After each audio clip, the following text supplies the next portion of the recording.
Well, hi, thanks for joining me here in my shop. I'm just about to start work on the next radio, and as usual, I know next to nothing about this radio, its condition or its problems.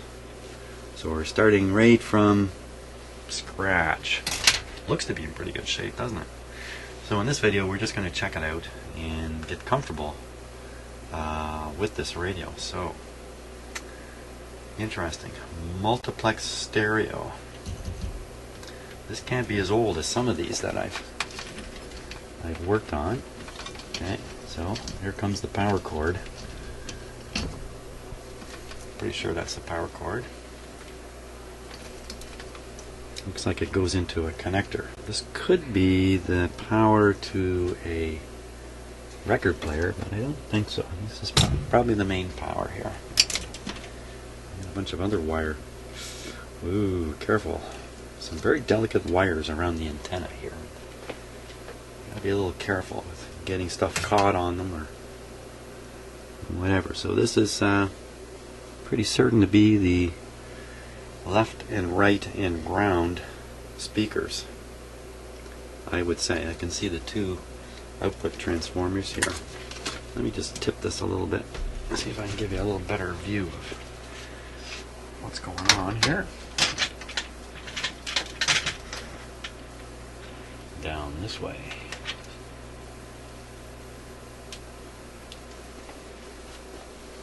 Big power transformer. Antenna wires look okay. See how this is kind of up on a stick here? Oh, you can't even see it. Come on. Yeah, the antenna is up on a post, as they often are, because they want to move them away from the chassis a little bit. And that becomes a target for getting smashed. But this one looks okay. Okay, you know what? I'm going to do a little close-up work here. We'll zoom around with my close-up camera. There it is. Let's focus it in so I can get in a little closer. Whoop, that's a little too close.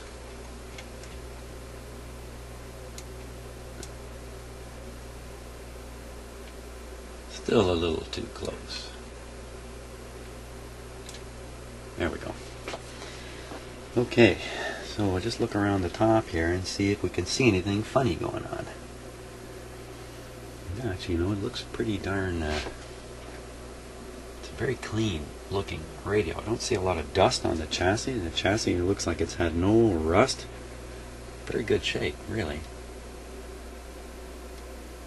Okay, you can see where someone has bent out one of the plates on the capacitor, that part of the tuning or alignment procedure. String is in excellent shape. Wow, lots of tension in it. Look at that. Practically play it like a guitar. Okay, it's only got one light. This guy looks like he's been taking a bit of heat, just from the color on it, but it doesn't look like it's damaged as such. I think this is a hard-working resistor. And come back. Oh, ooh, a bunch of these. These always look terrible. Yeah, see, there's some more down here. These particular kind of capacitors, I find them often in the European radios, and they just look terrible. That's how they look. How they are, I don't know. Oh, magic eye. Something a little funny on that resistor right there. Don't know, there's the magic eye on the front.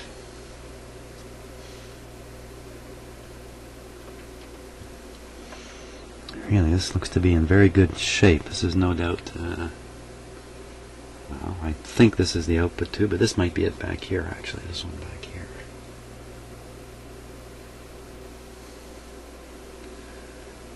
Wow. Hey, this should be easy. Another substantial capacitor right there.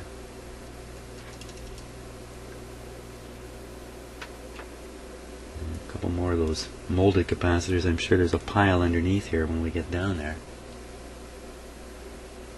Well, this radio looks to be in great shape so far.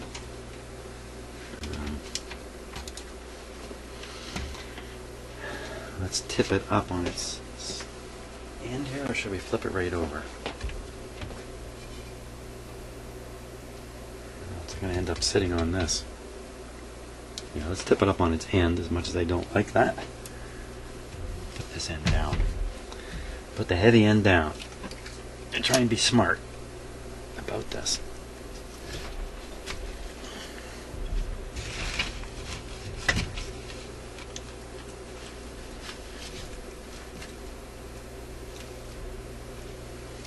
It's not very stable.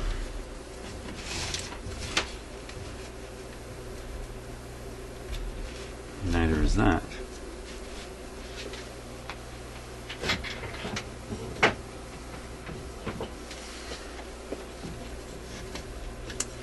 Phooey. Well, I'm just going to hold it here with my hand, I think, so get on with checking it out. Again, it's just beautifully clean under here. This thing's been in a very protected place all its life, and yeah, this is like one of the cleanest radios I've seen. It's fantastic. There's a fuse down there. Sometimes these radios have fuses in the high voltage circuits. Sometimes they're just a little tricky to spot. So let's take a quick run through this with the close-up camera. Not expecting too much bad here. Wow. This is going to be a pleasure. Oh, there's all kinds of those molded capacitors in there. Oh, there's tons and tons of them. They're not necessarily bad. They just usually look really bad. I think there's like an outer coating, an outer shell on them that ends up deteriorating and looking terrible, chipping and everything. Hot diggity dog. Look at all that yellow hose they used. Hey Bobby, look at that yellow hose on everything. Okay, there's the front end and all the tuning coils and the like. Again, just beautiful condition. Hot diggity dog. More and more of those capacitors. There must be 20 of them, 25 of them in here. Something like that. Oh, well, there's the rectifier right there. Selenium rectifier. I think it's selenium, maybe it isn't. It's all packed away in a little container there, but it's a fair size, so I think it is selenium to be that physical size.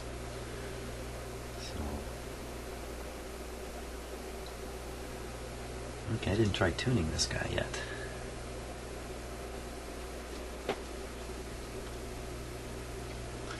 Sometimes on these radios the tuning mechanism is frozen. It can be frozen right in the tuning capacitor, right where the shaft goes into the tuning capacitor. Frozen to the point where you're not going to get it working again. This one's fine. Again, probably because it's been stored in a moisture-free environment, or so it appears. The deterioration level on it is very, very low. So another thing that tends to fail on these radios is the on-off switch. Okay, this one, the mechanics sound fine, look fine.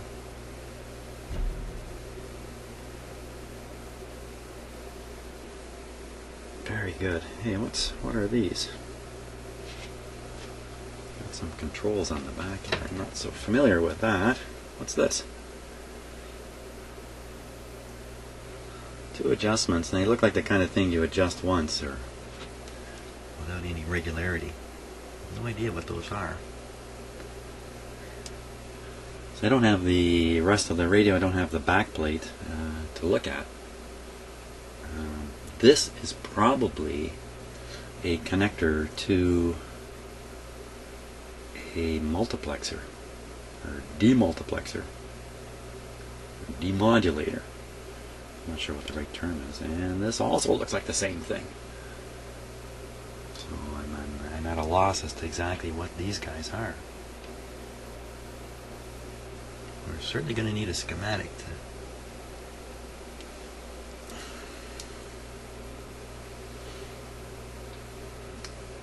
Yeah, look. Okay, so there's the power input. And that other cord I was slinging around is almost certainly this one here. This one here. This is almost certainly going to a record player to power a turntable record player.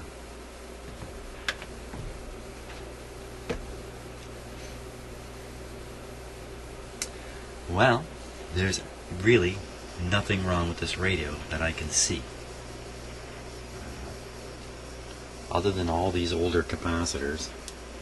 This one looks a little funny too. I think something's under the plastic cover, but that doesn't mean much. Well, we're really going to have to operate this guy to find out what's going on with it. I think that's what we're going to have to do. That means I'm going to have to set up speakers on it. Be a little daring and apply power. I don't have to be too daring. There's a plug on the back. So if I was going to apply power to wires like these, that would be a little more daring. Let me set it down before it comes down on its own, because then there would be lots of stuff to fix. That's a major piece of string on this thing too. That's a really heavy cord on it.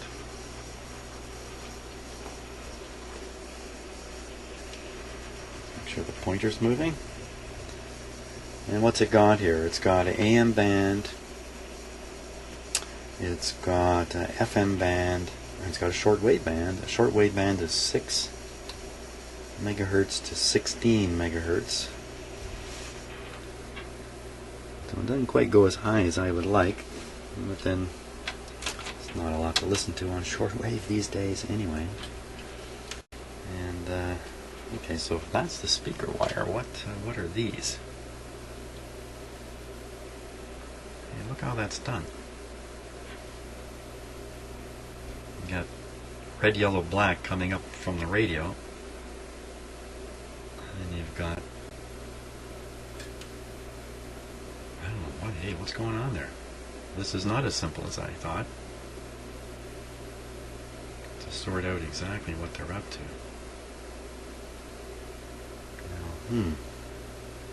A lot of these radios have, see, I don't have the speakers with it either, so a lot of these radios have tweeters, electrostatic tweeters. I don't know. Maybe that's what that is. It's a lighter gauge of wire, the red one, as opposed to the yellow one. But if this is a stereo unit, it's got to have a left and a right output.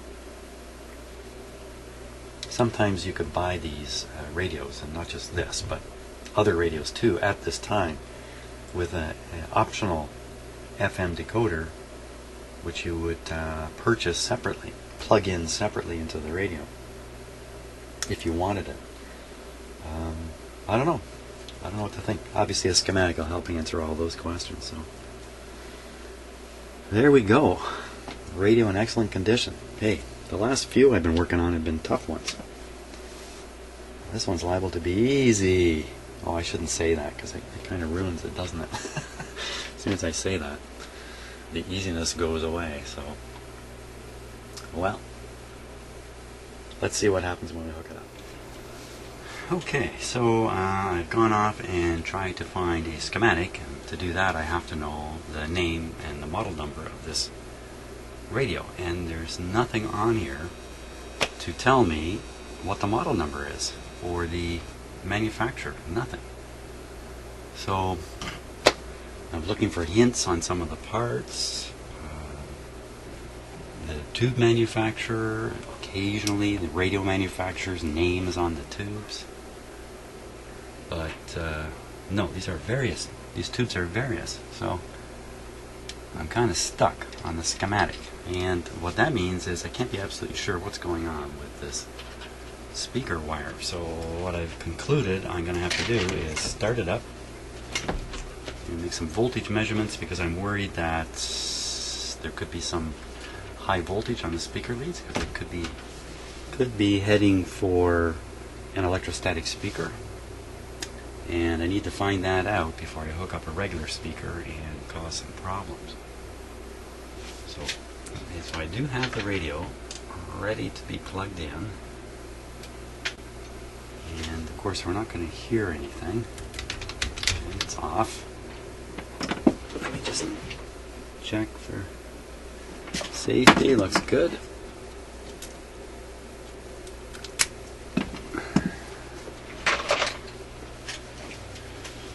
Okay, so since we can't hear anything coming out of a speaker right now, I'll make sure the volume is turned down, and we can watch the pilot light, which is right there, or the light, see what that's doing.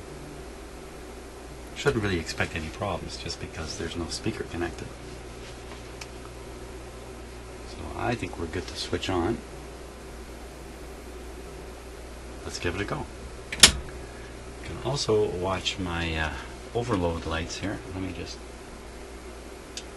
tip this up, way up. There we are. I really need to keep an eye on these light bulbs. So we're going to start with just the 40-watt one in the circuit. So that's this light. So what I'm expecting is I apply power.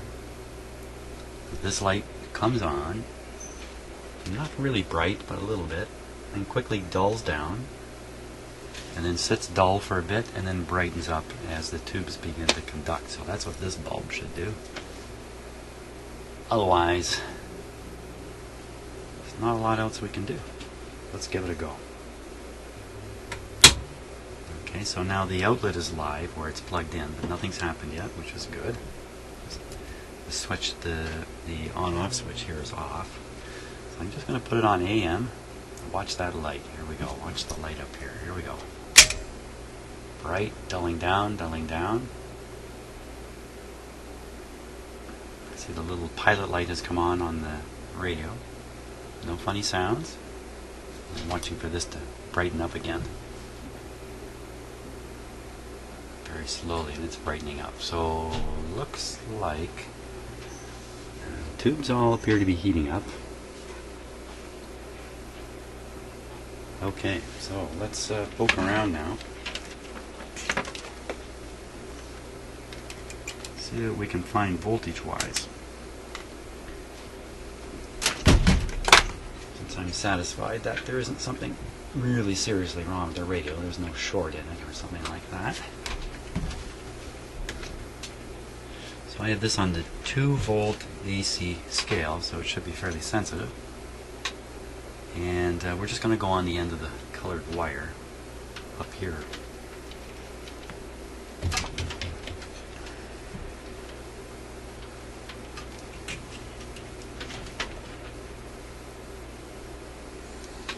Okay, so this is the red and black wires.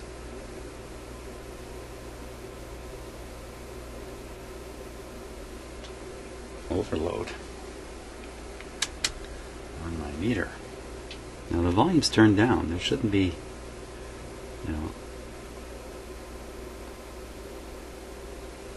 well, it's just barely over 2 volts. It's 2 volts exactly. So what could that be? It could be a bit of hum in the radio. So let's try the yellow and black. The yellow one's coming off a different transformer.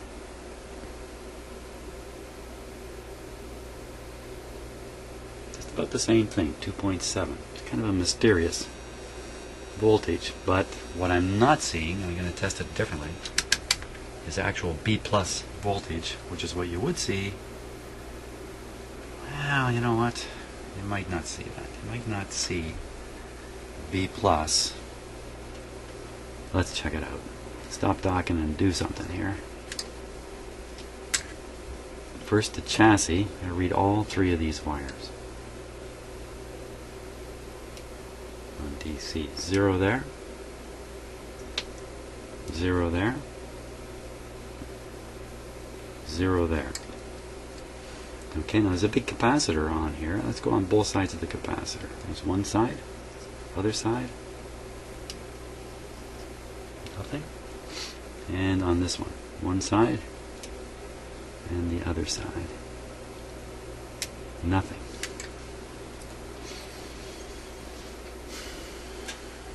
Okay, let's just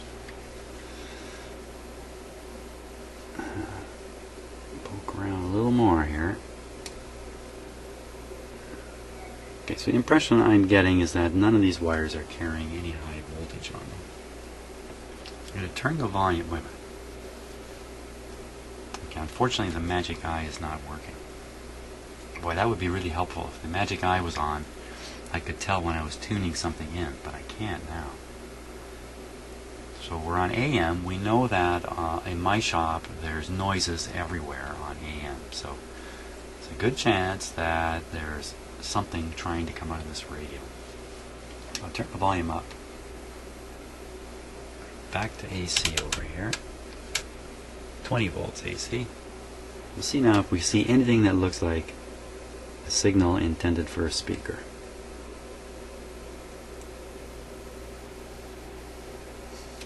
So I watch that jump around a bit. It's different, isn't it? Let me see if I can do this with one hand. Turn the volume up and down. So clearly there's something being controlled by the volume here. Okay, and let's try the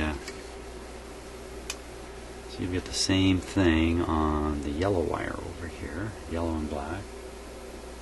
Okay, turn the volume up. Same sort of deal. So I think we could put a speaker on there. I would never put my $1 million speaker on there. I'll put my $1 speaker.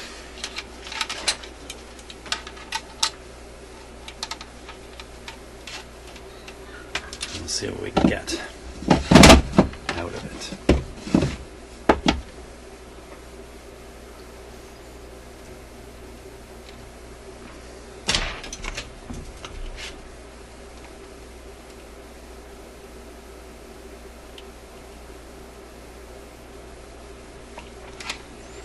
Okay, so I have a couple of clip leads here. We're going to clip one onto the black wire, and the assumption I'm using here is the black wire is actually a ground or a neutral or return or whatever you want to call it. Okay, I'm going to tap the speaker wire. Let's see what we hear. Oh,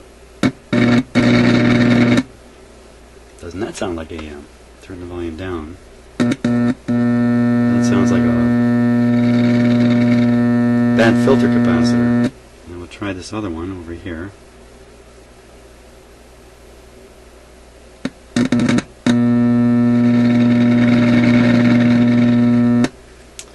Okay, that's good. Let's cut the power.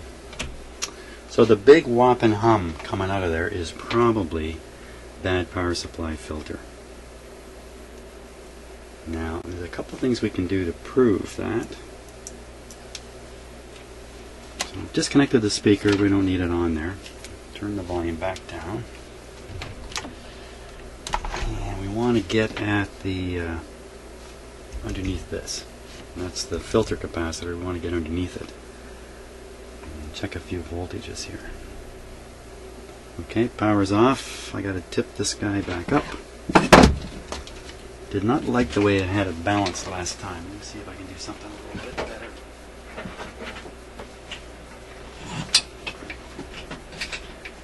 I need more wooden blocks in my shop. I don't have enough options here for piling up blocks, so let's see what I can do.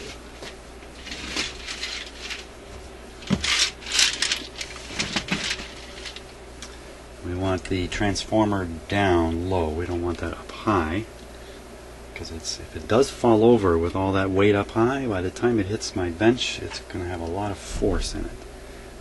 But this guy at the bottom will get a lot more stable arrangement. I do not plan to drop this, but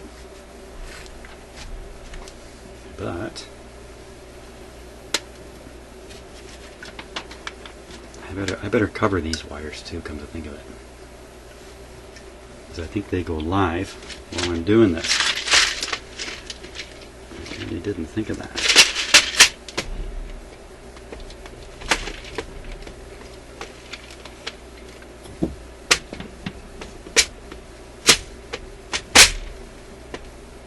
That's pretty good. Just got it tipped the wrong way though. Okay, let's rotate the whole thing here.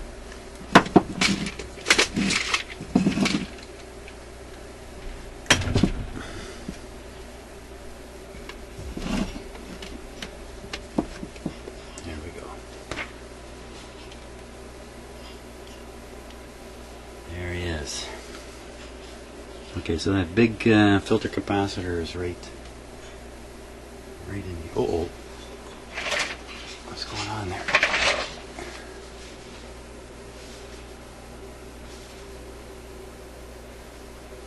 Let's take a close look in there.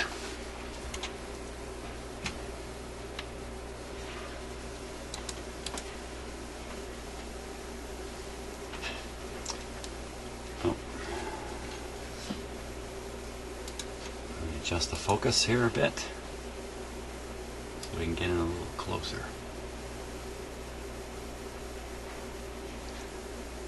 It's right up in there. Wow, there's like some one of those radios that's just got layers and layers of parts going every which way in here. What is this thing? Look at this. That brown piece in there is just...